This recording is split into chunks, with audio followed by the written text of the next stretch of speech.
To us, the evidence lied through the people involved, is what you're saying. It's absolutely correct. Or putting it a little bit differently, inside the government were some people who altered the president's body and therefore manipulated the investigative apparatus. In other words, the Justice Department was deceived by false evidence. The FBI got bullets which didn't have anything to do with the shooting. The FBI was the recipient of a gun that had nothing to do with the shooting. All this because the body was altered. Who did it?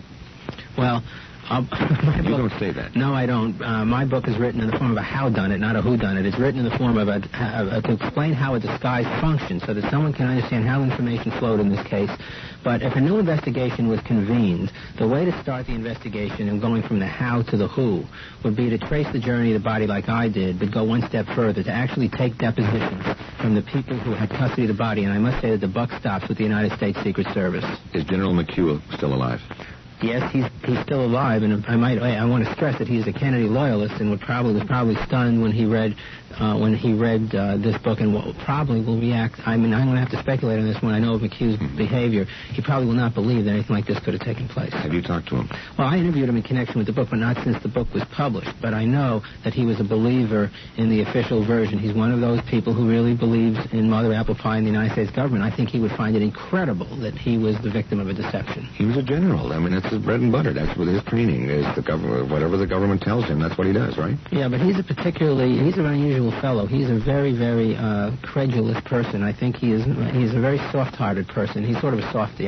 He's not a hard-nosed general. Did you talk to him about the time that he was away from the body when he was trying to get Air Force One off the ground?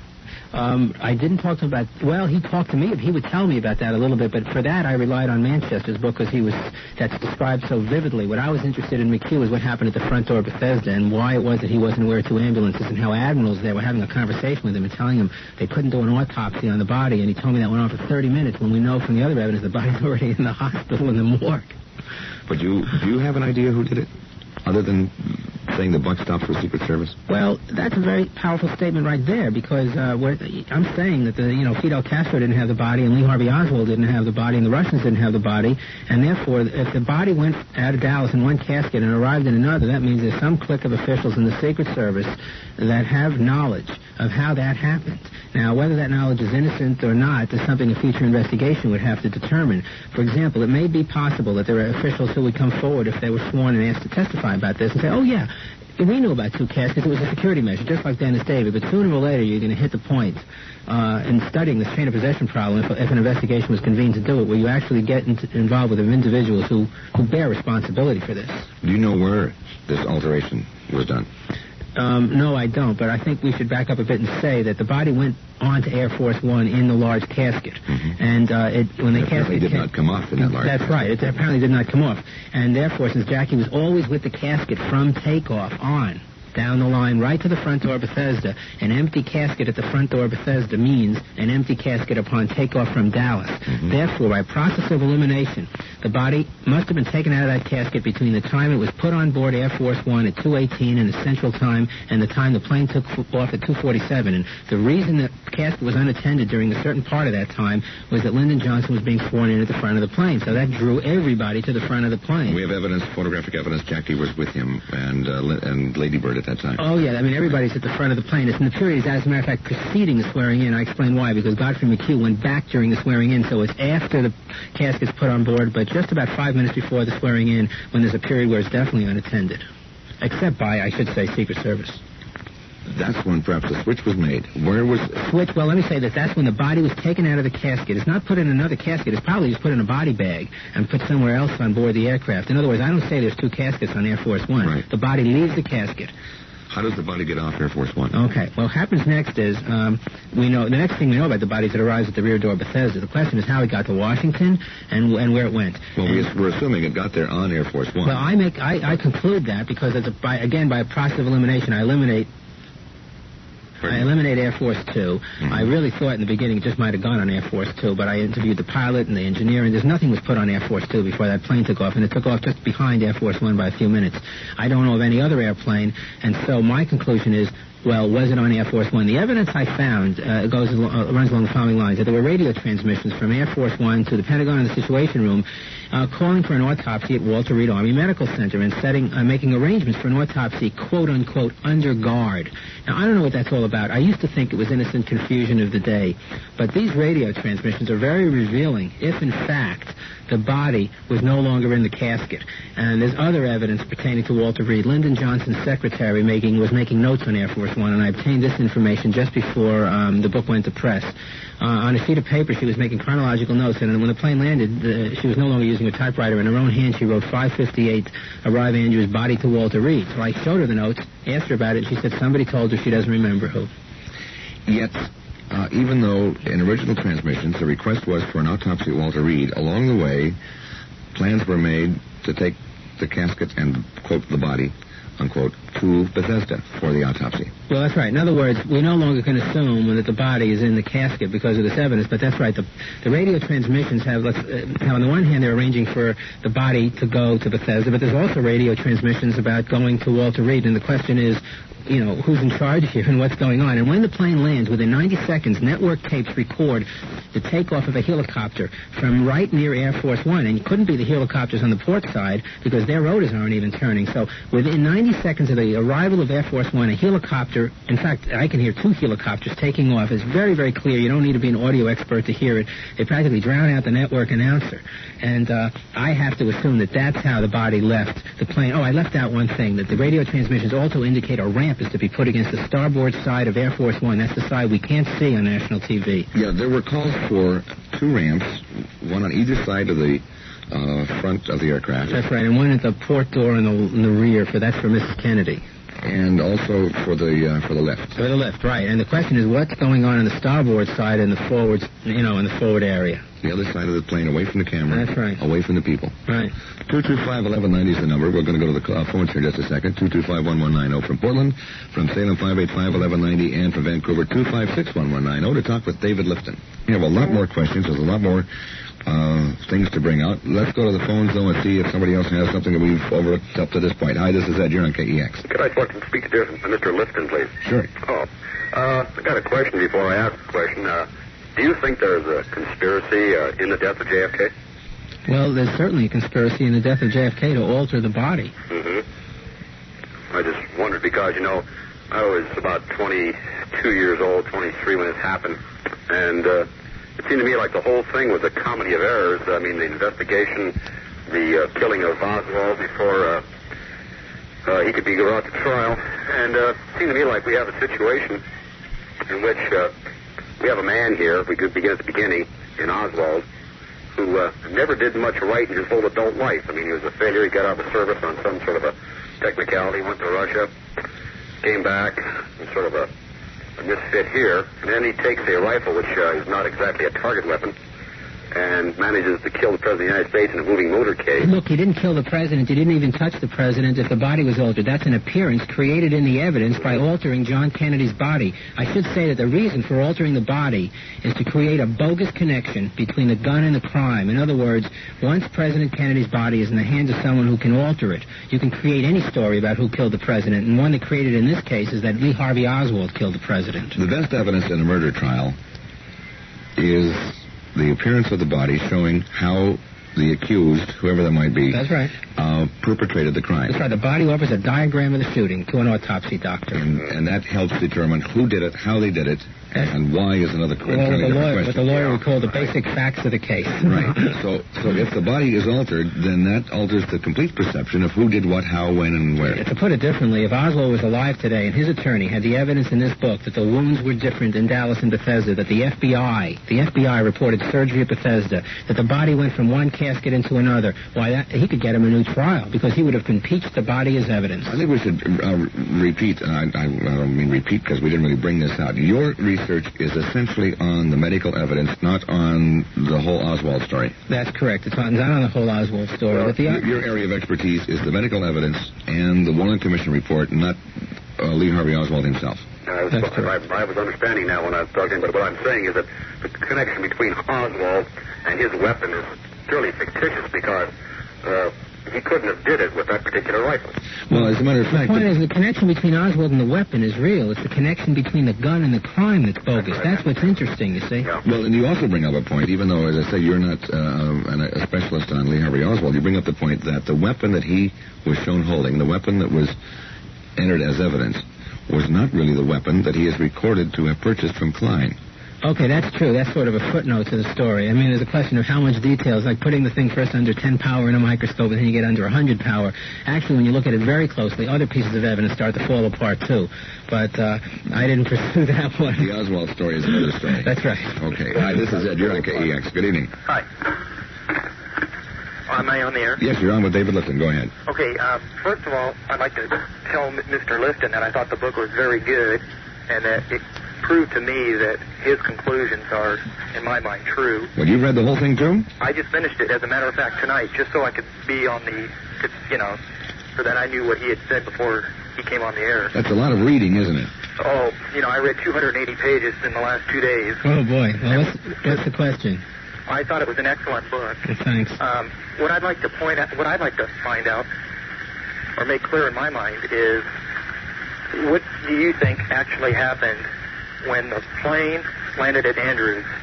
I got the impression through what you wrote that the people on the plane were led to believe that it was going to be Walter Reed Hospital, that the autopsy was going to be performed.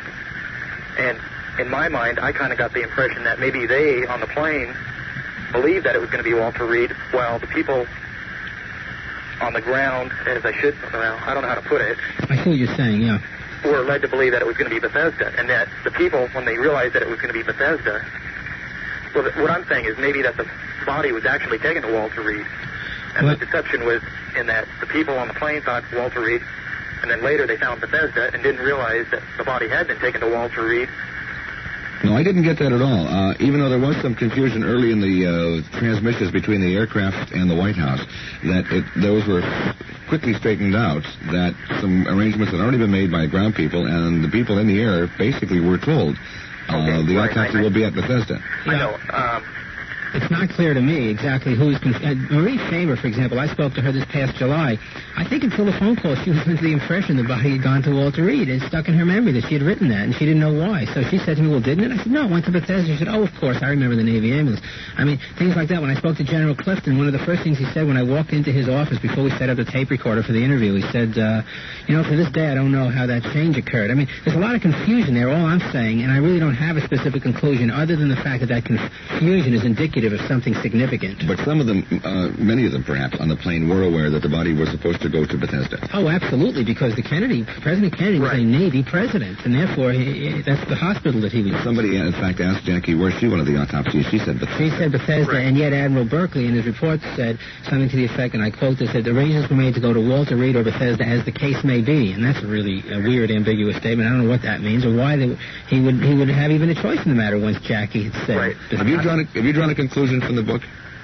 I believe what Mr. Lifton wrote is true. I honestly believe that the book proves to me, myself, beyond a doubt that that alteration did occur. I mean, the evidence you present, Mr. Lifton, is just, I don't know how to put it. It's just so clear.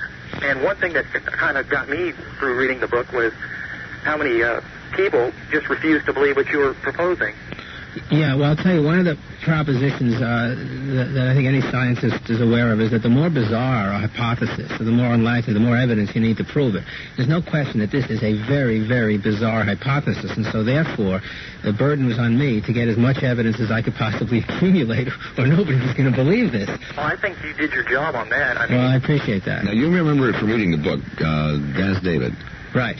Right? Dennis David was the officer of the day who knew about two caskets. Chief of the day saw the black ambulance arrive at the rear. In just this last week, you told me during a commercial break, That's right. You got some, it was on Associated Press A-Wire in the newspaper, and I didn't see that. You got some confirmation of his... That's right. Jerry Morlock is a reporter in Grand Rapids in one of the local papers there, and he called me up and told me that a man called up the paper who said he was on duty that night as another petty officer at the hospital, and that he knows all about two caskets, has talked about about it to his children, his grandchildren, that he carried in this shipping casket, but that the president's body arrived, that is the coffin, an empty coffin arrived out front in the Navy ambulance.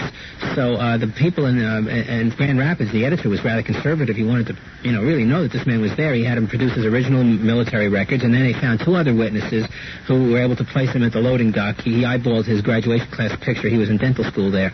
And so now they have three more witnesses to two ambulances, but this fellow was actually carried in the first casket. So I asked him if he knew Dennis David, and at first the name didn't ring a bell. Then he said, "Oh, Dennis David." He said, "Is his wife's first name Dottie?" And I said, "Absolutely, because I was just in their home filming them a few months ago." And he says, "Well, I knew Dennis David very well." He said, "I used to go fishing with him, but that was on a subsequent military assignment at El Toro Marine Base." So here were two guys in a rowboat fishing, playing tennis, never knowing that they had both been at the back door of Bethesda Naval Hospital. One was the officer of the day, the other helped carry in the casket. This moved on the Associated Press A-wire last Friday. So there is some corroboration for his comments. We have a shipping casket with the body of the president going in one door. That's right, coming in the back entrance. We have an empty casket coming up to the front with Jackie Kennedy, Secret Serviceman, Admiral McHugh, or General McHugh, and that's right, and all these. So, an hour later, right, in the morgue, there is an opening of the ceremonial casket. The body of the president is taken out. That's right. Now by the ceremonial casket. That's right. It somehow got back in. How did that happen? Okay, I don't think there's a magician around. No, there's not a magician around. But there was some sleight of hand with the caskets. There absolutely was some sleight of hand to the caskets. Well, here's what the evidence is. The shipping casket came in. First of all the caskets enter the rear loading dock. Nothing is brought in through the lobby. There's a misunderstanding. Some people think that some things go in the front. They do not. Now, at 6:45 or whatever, that shipping casket goes in. And then later, the Navy ambulance pulls away after Jackie gets out of it, and a casket team is supposed to escort that ambulance. And we saw them a lot that weekend. That's right, that casket team. Well, anyway, they get involved in an ambulance chase, and two Navy ambulances appear at the front of the hospital, and there's this weird thing. I swear it's a cross between a Max Sennett comedy and Mission Impossible, and I reported at length from interviews with the casket team. And there is an ambulance chase, and there's multiple trips to the rear, and they can't find the ambulance that has the casket, and they're told they followed the wrong Navy ambulance. This goes on for about an hour. They're finally reunited. At 8 o'clock, they escort in the ceremonial casket, which by that time has the body. That's at 8 o'clock, an hour and 5 minutes after it arrived at the front. Now, what happened in between? What happened in between is the FBI, apparently Agent Siebert and O'Neill, were not misled by any of that. They followed in the ceremonial casket right away. That ceremonial casket was brought in the rear entrance at 7:17. So in other words, the ceremonial casket apparently made two trips to the rear of the hospital. Once at 7:17 when it did not have the body, once at 8 o'clock escorted by the military casket team, by which time it did have the body. The 7:17 entry is documented in the Siebert O'Neill report and documents I found under the Freedom of Information Act. The agents were apparently kept from entering the room by Secret Service and Navy security. It's my inference that the reason they were kept from entering the room was that the body was already inside and they were not permitted to realize that they were in fact escorting an empty casket. Just this last week, one of the agents, O'Neill, was interviewed by a Connecticut reporter, and he, of course, does not believe any kind of conspiracy theory, and he says, "Look, I brought that casket to the morgue. I was with two FBI agents and two other guys. We put it in. What he doesn't understand is that entrance is quite different from the one where the casket team brought it in 30, 40 minutes later. So there's three casket entries. Somebody somehow put the body back in the casket, got it back in the ambulance. That's right. And then escorted it back in. That's right. And well, by the way, that's a missing link in my theory. I have not yet been able to find a witness who tells me, well, I was standing on the hallway and then I saw them take it into the room and then come out of the room with it. That's just a missing link, and I wish I had it, but I don't. 225-1190 is the number in Portland. From Salem, 585-1190. In Vancouver, 256-1190 to talk with David Lifton. A lot of people who are already on the line, and we're not going to get to, of course, all of them before the news. You aren't here until 10 o'clock, right? Right. So we'll have a lot of time to get to the phone calls and to all of them. So anybody who's on the line right now and still has the radio on, please don't go away, okay? We'll get to you. But we're going to take one more here before we go to the news and then come back after the news with more about this. Hi, this is Ed. You're on with David Lifton. Yes, Ed. Terrific show tonight. Thank you. I would like to ask David if, in doing his research, was he able to check on the information that had been supposedly sealed for X amount of years in the National Archives? The answer is essentially yes. things that are in the archives are largely available right now. Under the Freedom of Information. Well, more than that, they just declassified a lot of the stuff. I think it's no longer true to say that the reason we don't know this or that is that it's locked up in the archives. I mean, here and there, there's an instance. I think she's referring to the X-rays and film in the brain that were embargoed for 5 years by the Kennedy family. The X-rays and film, I know. I have not seen the X-rays and the original X-rays and photographs. That material, you have to be you're supposed to be a pathologist. You have to make an application to the Kennedy family. There's a whole story there. I was actually General Counsel Blakey, the House Assassinations Committee, told me I should apply to the Kennedy family because I was a serious student and all that, and I should take a look at it. I didn't have a chance to do that, and I'd like to someday. Do you think they would grant permission? He told me that he thought that even though I wasn't a doctor, that they would. Oh, they would, uh-huh. But there is some other information from the Assassinations Committee that is sealed for 50 years. Oh, the House Assassinations Committee is really a totally different story. Those people, because they're a congressional investigation, operate under different rules than a commission. And so whereas the Warren Commission, which conducted the 64 investigation, all of their stuff's available, the House Committee is locked up right now for 50 years. A lot of that material you can't see because they just... you'd have to pass a law, actually, in Congress to get that material available. And even though some of their hearings, some of their investigations were done publicly, a lot of the information, a lot of their discussions were done off the record. Oh, that's correct. That's correct. But their investigation is so unbelievably superficial. I mean, you have to understand that this information about the body bag, I found in the House Committee report a day or two after it was published in July 79. I'm completing this book, Best Evidence, and I'm having the problem of understanding what Dennis David has just told me at the beginning of July, that there were these two caskets, trying to piece together this puzzle so I can turn my book into Macmillan. Out comes the House Assassinations Committee report. I'm reading the volume on the medical evidence, and there it says the body came in a body bag. So I called up Andrew Purdy in Philadelphia, who was the attorney in charge of the medical evidence, and I knew who I knew. I said, Andy, did this guy Paul O'Connor really say it came in a body bag? So he said, if I wrote body bag, he said body bag. I said, Andy, do you know what a body bag is? So Andy Purdy, who did not know what a body bag is, I said, they use a body bag to return the dead from Vietnam. So he said, well, just because I wrote body bag and he said it doesn't mean there was body bag. Mm-hmm. So then I asked him, would he please help me find out where Paul O'Connor lived, which he was very gracious. He did that. And that led to this series of interviews I conducted, and I found out more information from the witnesses than they did. They had no stenographic transcripts, no tape recordings, and to the extent they kept any notes like that, it's locked up for 50 years. So their investigation was so superficial, as I like to say, they had upwards of $2 million, and they never found there were two caskets. Never found it. That's right. And yet they published the information on a body bag in their own report, not realizing what it meant. Now, what kind of an investigation is that? Was a half an hour long enough? Apparently the body was missing in Washington for about a half an hour. Missing even though Jackie and Bobby didn't know it. There's that gap. That's right. That's right, according to the sequence. We have about 30 seconds before the news. Was that long enough to make the alterations you say were made? Absolutely. As a rather cynical friend of mine says, you don't need antiseptic conditions. A hammer and about a... Well, whatever, but I mean... Because the skull was fractured.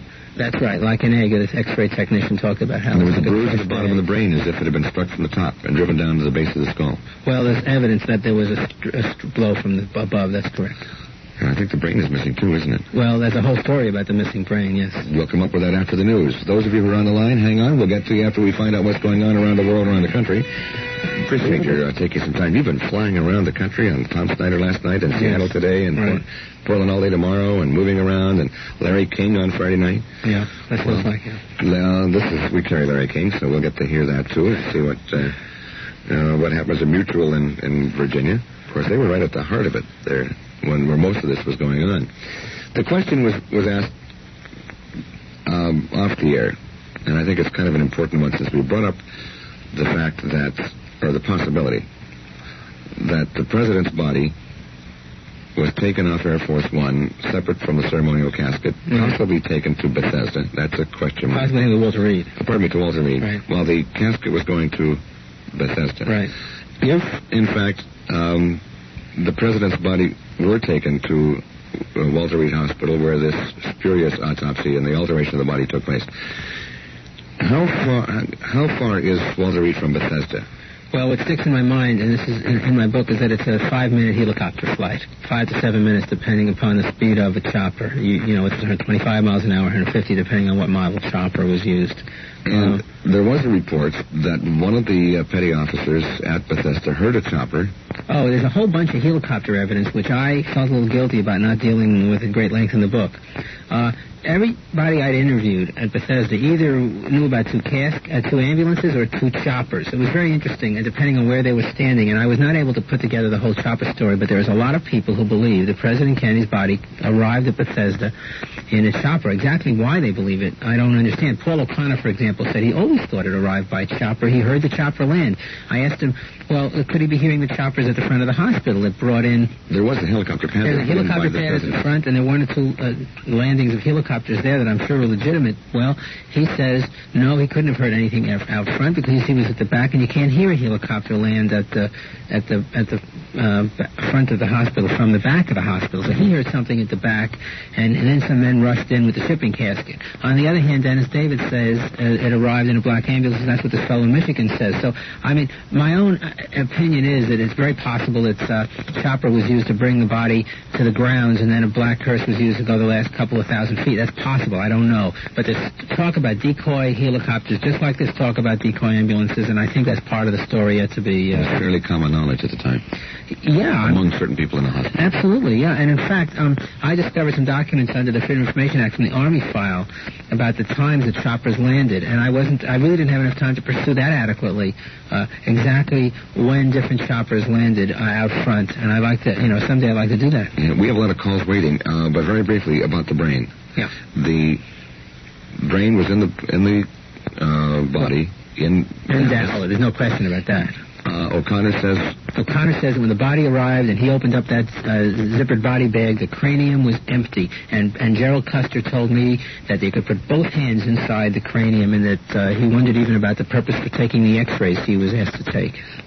Now, when the ceremonial casket was opened in front of witnesses later at 8 o'clock... Well, no, it has the body, but I try to be neutral about whether or not it has the brain at that time, because all we know is that the autopsy doctor makes this statement: the brain is removed and preserved, and at some point that night a brain is put in formaldehyde in the morgue. Now, whether that brain was in the cranium at any point, I don't know. Where is the brain now? Okay, so there's this question of the missing brain that night when the body is evidence, fresh evidence of the shooting.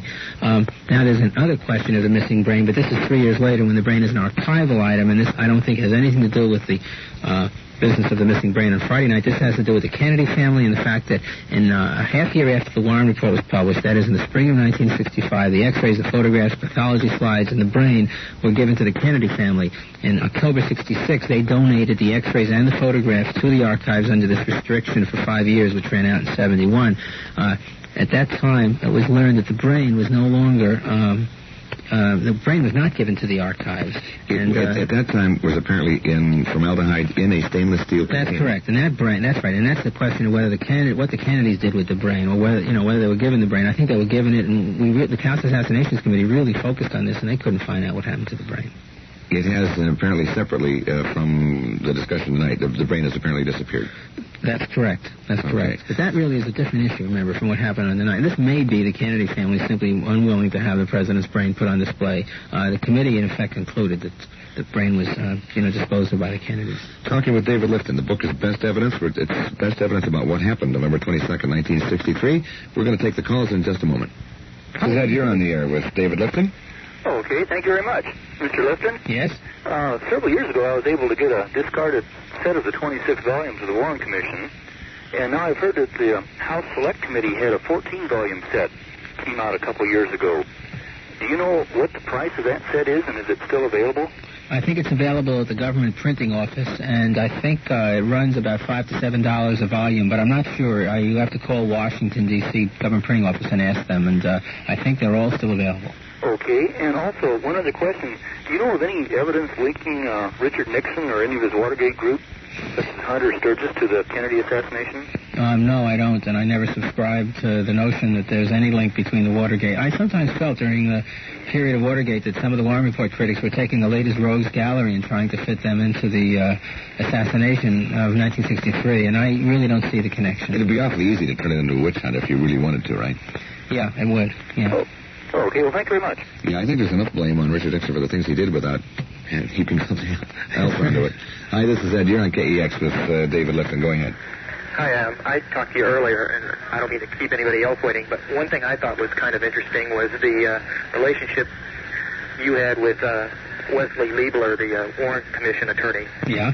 And what I was interested in knowing was, has he read your book right now? Do you know if he's read your book? That's a good question. He's a major character in the early part of the book. That's right, because I really think that I would not have gone down the path of this business of the body being altered were it not for Liebler, because we were always having this intense argument about the evidence, and he would say, no, that, we were telling the truth, and I would say, well, here's this evidence that it didn't happen the way you said it happened, and he said, well, you don't understand how evidence works. You have to stick to the best evidence, and the best evidence is an autopsy report. So then we got into an argument about the commission was telling the truth, maybe the doctors weren't, and then he said, no, they couldn't be lying either. Finally got down to the body. I don't know about Liebler having read the book. I went out to California in November. I had to be out there for exactly one day, and I went up to his office. I hadn't seen him in years, and I showed him a Xerox of the dust jacket, and I said, well, Jim, I said, you're mentioned in this book several hundred times, so I thought you'd be interested in seeing the dust jacket. And he laughed and made some remark to the effect that, well, it's pretty easy to sit behind a typewriter, for 4 years and make fun of somebody. And I said, oh, no. I said, you come off all right. You weren't making fun of him, not at all. No, I painted it pretty accurate. You learned a lot from him. Oh, yeah, absolutely. And I'm looking forward to see what his reaction is. I have no information about it. You bring out the fact that attorneys, and we mentioned it briefly earlier, talking about best evidence, attorneys approach information differently than some of the rest of us might. That's right, absolutely. Yeah. It's a form of logic, but not necessarily pure logic. That's right. The average person, if you ask them if they remember something, will either say yes or no, but an attorney might proceed the answer, well, to the best of my recollection. Yes. Then you're talking to an attorney or someone who's watched a lot of the Watergate hearings. Hi, this is Ed. You're on KEX with David Lifton. Yeah. Yes, go ahead. You're on. Yes, I was wondering, had you received any static or indications that people were trying to cover up things along your line of investigation if you got too close?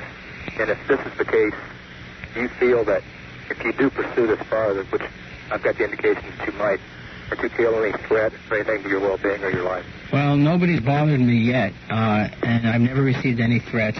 My attitude has really been that there's no one up there who's keeping track of the different Warren Report critics, that this is an open case for anybody to investigate, and I've done essentially library research plus investigation by calling up people, but I've never been threatened, and I'm really skeptical of anyone that says that, because they're working on the Warren Commission report or the Kennedy assassination, their phone's tapped, and every time they hear a click or a whistle, that it's the FBI listening. I used to believe that clicks and whistles were just, general telephone in Southern California. Mm-hmm. Although I did keep a cartoon above my desk in the 60s, and it showed this guy answering the phone, and he would say, hello, FBI, get me the operator.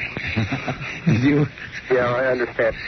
But the other point he brought up, did any of the people you talked to appear to at any time to back off when you were talking to them about specifics? Did some of them kind of hedge and not want to say exactly what was on their mind? Well, yes, but some of that's because, I tried to conceal when I spoke to people what my true purpose was and what I was investigating. So when I would conduct an interview, I did not want to tell someone at the Dallas end of the line when I asked for a description of the casket that this isn't the casket that arrived at Bethesda. So there's naturally this, it's understandable, someone would want to know why I wanted to know that sort of detail. Godfrey McKee would say, I don't understand why you're asking me these kinds of questions. When you ask these kinds of details, you risk coming off as a ghoul.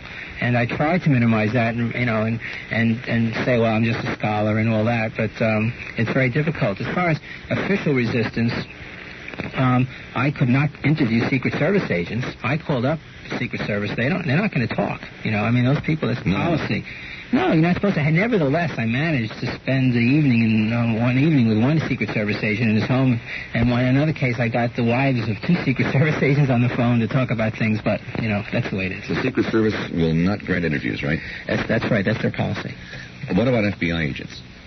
Well, that's the same policy. They will not. And let me tell you how far I went with the Secret Service. I wanted to get the names of all the agents who were putting the coffin on Air Force One. There's pictures I have in the book of the outstretched hands that are bringing the coffin up the ramp. And I got told by the Secret Service that, well, we have to protect the identities of these men because they're still on undercover assignments. And I kind of said, well, this is 1963. If these guys are in their 30s or 40s, then they really must be real chip to be still doing undercover work, 18 years later. But, you bring up an interesting point, too, about the Secret Service. Chief Ledbetter was chief of the day for... No, that's Navy. Chief Ledbetter was chief of the day for the National Naval Medical Center.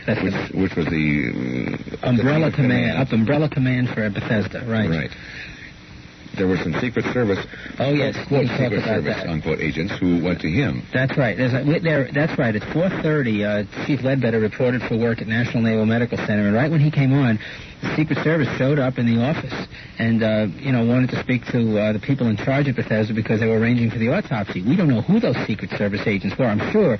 I mean, my tendency is to believe they, in fact, are legitimate agents, that we're not dealing with phony agents, but that we just were never told by the Secret Service of the identities of all the Secret Service agents there that night. You quote Chief Ledbetter as saying, or then Chief Ledbetter as saying that the three people that approached him said there were 26 more on post, and you said that the Secret Service later told you that the only Secret Service agents were those at the Bethesda Hospital accompanying the body.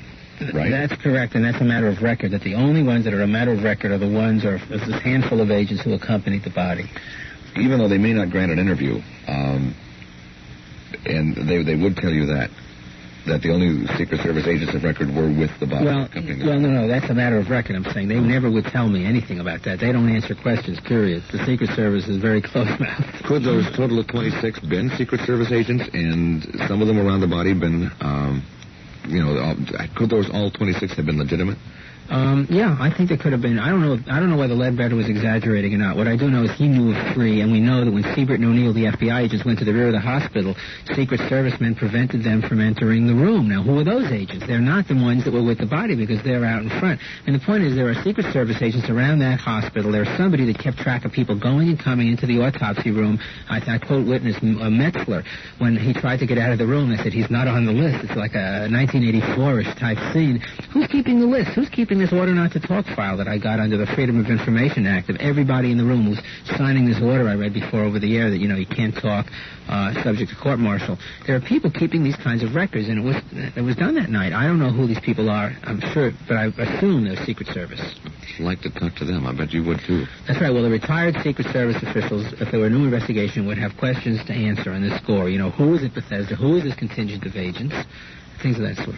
I'm sure they would have records of the agents who were in Dallas, those agents on a roster of personnel someplace. But the records supposedly were given to the Warren Commission, and no such contingent shows up that went to Bethesda at 4:30 in the afternoon, that's for sure. 225-1190 is the phone number in Portland. From Salem, 585-1190. From Vancouver, 256-1190. We're talking with David Lifton about best evidence. Hi, this is Ed. You're on KEX with David Lifton. Go ahead. Yes, good evening. Good evening. I would like to say, first of all, that since 1963, I always believed that Kennedy was shot at least with one bullet from the front. The reason for my belief is an article that I read in the Post magazine, which came out December 14, 1963. And it is an article about Dr. Malcolm Perry. And the article is a death in emergency room number 1. Right. And I would like to read 2 short paragraphs from this article, which indicate that the president was shot from the front, and he... Well, David has researched this and read this, and in fact, you quote from it in the book. That's right. It's by Jimmy Breslin. It was published the morning after the assassination in the St. Louis Post-Dispatch and reprinted in the Saturday Evening Post a couple of weeks later. Right. Yeah. And he talks about an entry wound in the front of the neck and an exit wound at the rear of the head. Those are the 2 holes those men saw. And those are the 2 holes that led them to believe that their president was shot once or twice, perhaps, from the front. Exactly. That hit him in the throat. Where would the second one have hit? Well, that's a good question. If the president, and the doctors in Dallas saw these 2 holes, and some of them thought the bullet went in the neck and out the back of the head. Now, that happens not to be correct because the Zapruder film shows that while in the last moments of life he made 2 separate motions. There was the swooping of the hands to the throat, followed 6 to 7 seconds later by this backward snap of the head. So there's 2 separate bullets involved, and you're asking, where did the one to the head hit? Well, in the book, I present no final conclusion. I just present the evidence that there is, in fact, some evidence of a right temporal entry, namely that was apparently information given by the president's Navy doctor to the press through Malcolm Kilduff about an hour after the shooting. On the other hand, there's evidence of the Dallas doctors who filed a report and said the president had a left temporal wound.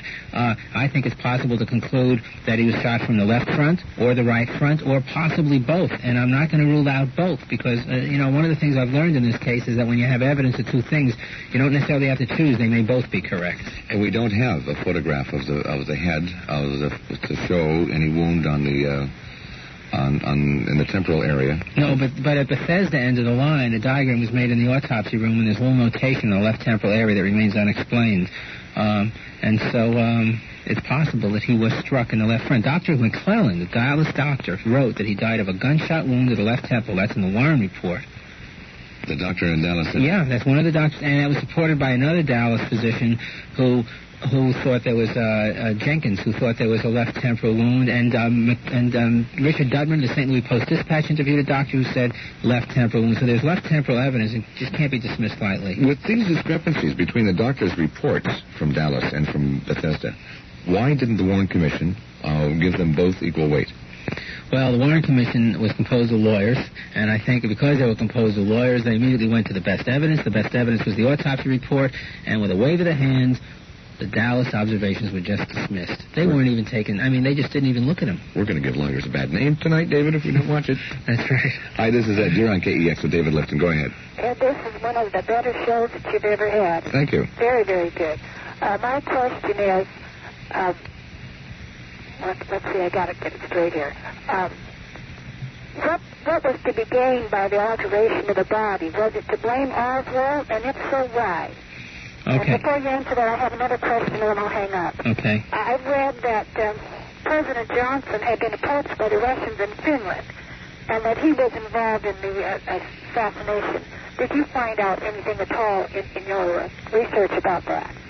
Thank you very much. You bet. LBJ approached by Russians in Finland. I have no information about that or about LBJ, but let me get to why you would alter the body. The body is the most important evidence in the case. It offers a diagram of the shooting to the autopsy doctor. By altering the body, it's possible to change the basic facts of the shooting as it would appear to any subsequent legal investigation. But let me even make a more shorthand statement. By altering the body, it's possible to remove the president from office and make his death appear to be an accident, a quirk of fate. In other words, it's possible to have professional shooters shoot the president and then alter the body to make it appear that Lee Harvey Oswald shot the president, that it was a lone crazy nut who happened to shoot him with a department store rifle. And anybody who would do this means that they're viewing the president in two contexts. In life as a person to be murdered, and in death as a body to be altered, as evidence they have to deal with regard to a subsequent legal investigation. And that's why you would alter the body, because by altering the body, you'd be able to deceive an investigation, not by recruiting all the investigators, but by causing the evidence they're looking at to lie to the investigators. They could, by altering the body, plant the bullets that they wanted planted to prove whatever they wanted to prove. First, you get out the bullets that really shot him. That paves the way for planting false ammunition, and that in turn means that you can also alter the wounds to create your own geometry of the shooting, how it happened. And that's what would be gained by the alteration. Absolutely. Why then? We mentioned the brain a little while ago. Why then would the brain be important? We mentioned the brain missing at a step or two on the autopsy. The brain is where the bullets would end up that hit the head. I mean, metal would come to rest in the brain. It's really important in a plot to alter the body to get the metal out of the body. That's just really of paramount importance. The metal that comes